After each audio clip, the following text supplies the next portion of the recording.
Hi guys, so I was skimming through this guy's Tumblr page, through his tag me, because they have to be cute. And he is cute, but his ideas are really, really dumb. And I wanted to talk to you guys about like a couple of the things that I saw that he mentioned that just did not sit well with me. One of the things that he pointed out that he believed in was he is really against pop culture witchcraft. And another thing that he pointed out that he's really against is Wicca. And neither of these paths of spirituality really jump out at me as something that I'm interested in. And in a lot of ways, both of them have certain ideas or elements that personally I'm just very against. And not against as in I think that in general they are going to have a negative effect on anyone or even have a negative effect on me, but just I'm against it just because it just doesn't really gel with my own personal beliefs about the way that the universe works and things like that. But he was very vicious about it and very elitist. I think he describes himself as a traditional witch, and traditional witchcraft is a phrase and concept that, in so many ways, really bugs me. And you hear it a lot from Gardnerian witches, but even people who practice folk practices that have been passed down from like family member to family member, and somehow that's supposed to make their brand of witchcraft better than anyone else's because it has this tradition that supports it as being what real witchcraft, which is dumb on one hand, in that in order for anything to become a tradition, someone has to start it. And new traditions can be created every single day. And I really do believe that if you're going to be someone who practices witchcraft, if you are someone who says that they believe in magic and they believe in the power of will, then you should also, I think, believe that so long as your willpower is strong and so long as you feel as though you are being positively influenced by the actions that you're doing in that moment of magic, of practicing your craft, then that's what matters, isn't it? And not what the centuries claim is the correct way, whatever that is. Especially considering there are so many different ways that have existed in the past, and especially considering that a lot of what we consider to be traditional witchcraft was not considered witchcraft at all during the time in which it was created, but simply folk custom, and something that people did, something that was, in a lot of ways, more religious than witchcraft, which is actually secular, unless you want to incorporate it into your religion. And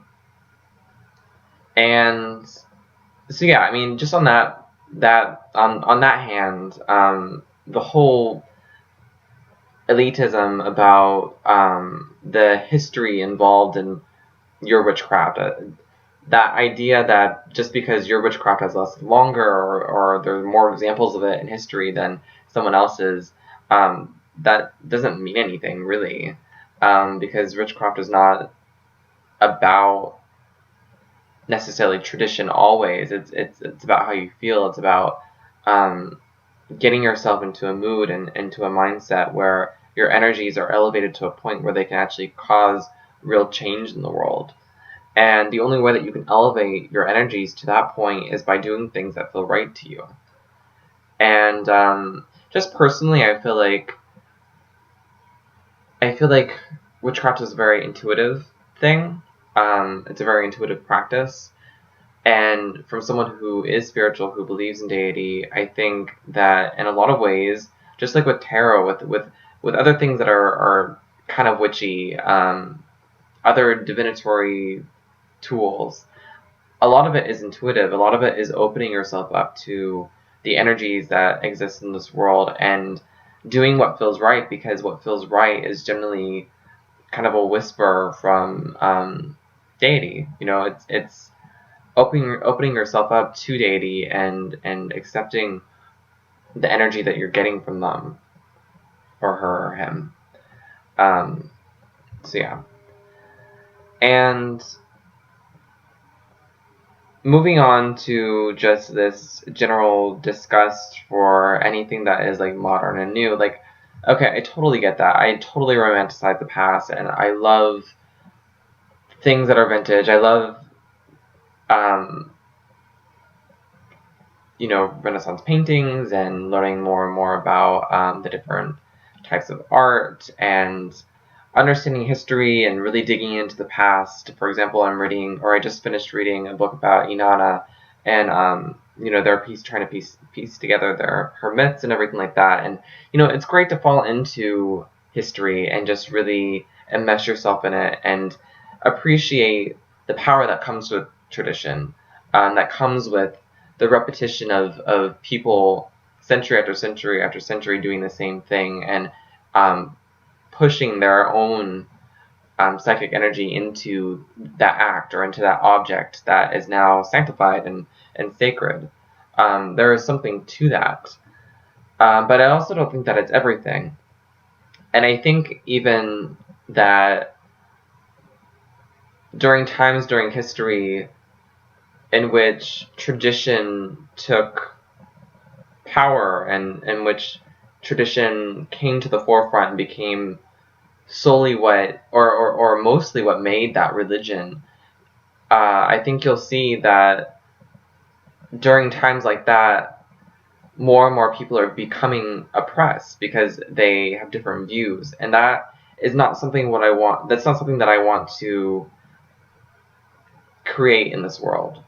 My goal with my spirituality is partly to help myself to grow, but it's also to help the world grow. And I'm not saying that in a way that is like messianic in any way, like as if I have the power to change the entire world, but I have a lot of hope for the world, and I don't feel like adding any sort of negative energy into it by making someone feel bad about their beliefs is ever going to move things in a good direction. It is only going to create more strife and draw even more lines between people. That's going to stop them from becoming closer and feeling more connected as a community. Because even though personally, like, I don't get pop culture paganism, I don't get Wicca necessarily, because of the fact that they are so recent, and it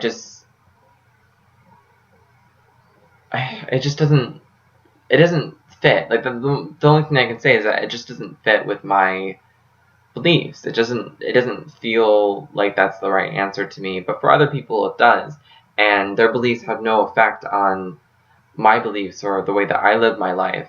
None of us know really what the answer is. We're just kind of like fumbling through and taking guesses and hoping that we're right, or feeling as if, like, even if we're wrong, it's just the fun of the journey, getting there.